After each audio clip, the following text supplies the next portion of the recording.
Hello my viewers, welcome back to the channel. My viewers, how do you know what this video is about? Today we're discussing, of course, some Miami Heat news. As you guys know, the Heat have won 3 straight games. I made a short video yesterday discussing the win after they beat the Hornets, of course, in that game. And the Heat have scored over 140 plus points 2 times in the past, I think 4 games like that. It was just very crazy to see. And yesterday they did it without, of course, not just when you see this video, it will be yesterday, but I'm making it tonight.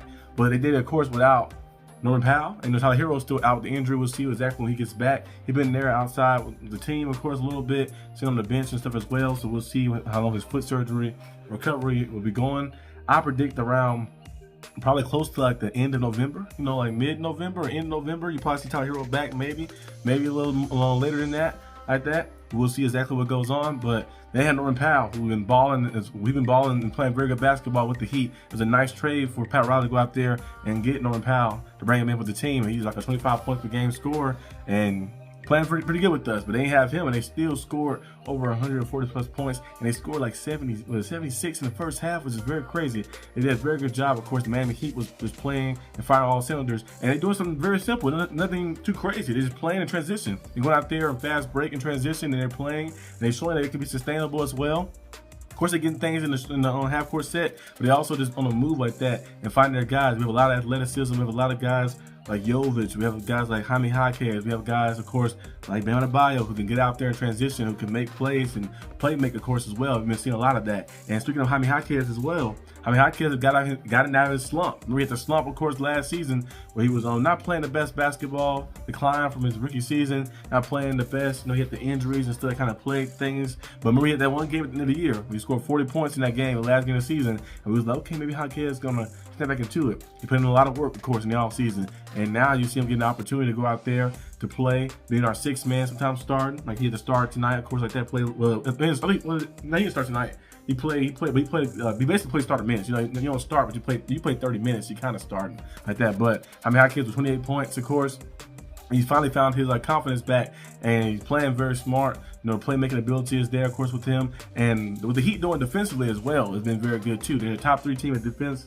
I think the Spurs #1, Bulls #2, and then the Heat #3. They're just playing smart. They have athleticism. They can switch, of course, well. You have an anchor, of course, like Bam Adebayo. It makes everything easier for you, of course. My opinion is still the same. I think Victor Wembanyama and Bam going to be the finalists for Defensive Player of the Year.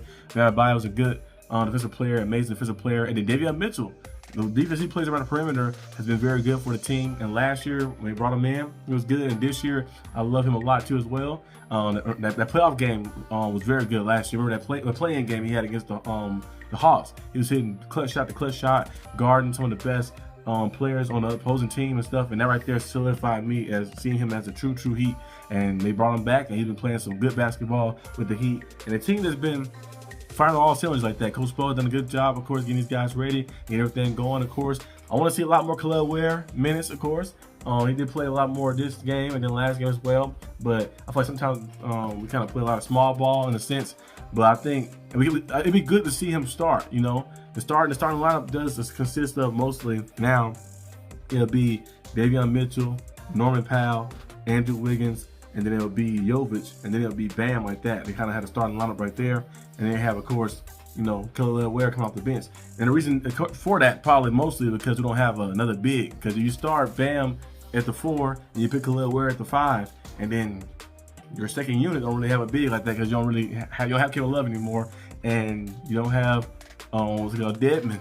They always call him the Deadman. And you got him anymore. Like he's been gone for a few years and stuff. So yeah, so you've been out, you kind of down a little bit in that department. So I think spreading it out the way Coach Spo is doing it is actually the best way to do it. And it's been working well so far. You see the Heat 3-1 in the first 4 games. You have a big game on Thursday against Wembanyama. Now, Khalil Ware did a good job, I think, of course, against Wembanyama. And I think this game right here, you might just start Khalil Ware, even though you don't have another big to back up. In certain situations, you could do different lineups like that. And some guys that might have to play more minutes than others. You have Khalil Ware start the game, and you might pull him a little early, and then you have Bam play the rest with that, and then you kind of mix it in, take him out, put Khalil Ware out, put Bam.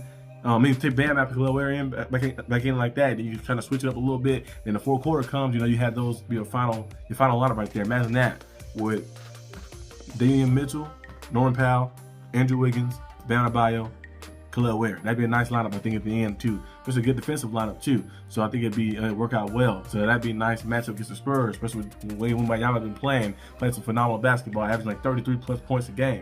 And they're going out there and dominating. So we'll see exactly what continues to happen and what goes on. But the Heat been playing very good at that. We'll see when Tyler Hero comes back, how he looks. He's the All-Star last season, averaging 24 points per game. Did a phenomenal job last year. The Heat, they get to the playoffs and they fell short in the playoffs. Last year they got swept. They didn't win one game in the playoffs yet. Fell short in the playoffs, got swept. They're looking to rewrite those wrongs, of course. They're starting off very hot so far, 3-1, winning 3 straight games. Hey, Terry Rozier got arrested by the FBI ever since that happened. The Heat are 3-0. Now, Rozier, the gambling thing that happened, I wonder if the Heat will get their picks back. Because people have investigations saying that maybe the Hornets might have known about this already. And will the Heat get their picks back or what's going to happen? But the Heat still have to pay Rozier his money, even though he's arrested for gambling, the fraud and all that stuff like that, the fraud and the gambling, the scam, the scheme, of course, of the different things, of course, the betting stuff. He got arrested for that, so the Heat's got to pay him. So I wonder can the Heat maybe pull a Al Davis or Jerry Jones and turn around and say, we're going to sue the NBA because we don't want to pay that contract for a player who was basically sabotaging our team. And when people start pulling those highlights up and you're seeing the stuff in the past, and we knew Terry Rozier started playing like the 1 year he was playing good with the Heat. And remember, he had the neck injury, of course, and he missed the whole playoffs. Now I'm looking at that neck injury now. I'm like, was he actually injured, or was he just kind of just selling it more so he can miss the playoffs? To maybe the person who was gambling with might have said, hey, sit this you have an injury, but sit the rest out, make it more intense than what it is. And I thought it came out of nowhere too. So now you look at that a little differently. You look at the games he was playing, of course, a little differently when he was shooting poorly. Like, what is he doing out there? He kind of regressed completely. I know you're not gonna play the same way you was playing with the Hornets, because the Hornets, he was averaging 20 plus points per game, but playing on a team that's contending and scoring 20 is different than playing on a team that's not contending and scoring 20, of course. You all know that as basketball fans and people who watch basketball or play basketball, of course, you know that. It's harder to score on a team who's contending than it is to score on a team that's not contending, because the team that's not contending, somebody got to score 20 anyway, but your points are more impactful when you're on a contending team scoring 20, averaging that a game. Then you actually can go out there and ball to the best. Rozier, I know he regressed a little bit, but we were seeing some of the things that was happening. You're like, I don't know if I don't believe anything that was going on. Like, he was kind of doing it on purpose to like that. His slump that was happening when he was not shooting the best, and also the injuries and everything piling up. Now I have you looking at that thing, things differently, of course, around, and you see some of the highlights that people pull up. They had a whole compilation of Rozier. It was now some stuff, of course, is the natural basketball play, but some stuff you're looking at he was selling this game. He was selling this game purposely. You can definitely tell. And now he's arrested. It's very, very telling of different things. So we'll see how this kind of turns out for everything. I keep you guys updated on everything I know about that. I'm gonna try to do at least one weekly Heat video, one NBA video about breaking down the week, the best moments of the week and stuff. If anything else happened, of course, like any injury or any trade, I'll do a video when it happens, of course, if I can. But I'm trying to do one weekly NBA video, then one weekly Heat video, and of course, football. So I do at least one weekly Steelers video. Well, maybe 2 if you count the live watch party. And then after the game go off, the video 2 right there. And then I'm gonna have the NBA game picks, NFL game picks. And I didn't do an NFL news video this week, but I'm gonna have one for next week and stuff like that. But I'm gonna keep you guys updated, try to keep everything flowing with football and basketball, of course, like that. I was gonna add Fight Night Friday, doing the different fights and comeback sports, but I don't know if I'm gonna do that yet. I might just stick to just doing, here and there like that when it's like a big fight. So be on the lookout for that content and different things to come. But that's all I have for today's video. Hope you guys enjoy, and I'll see you guys next time on the channel. Peace out.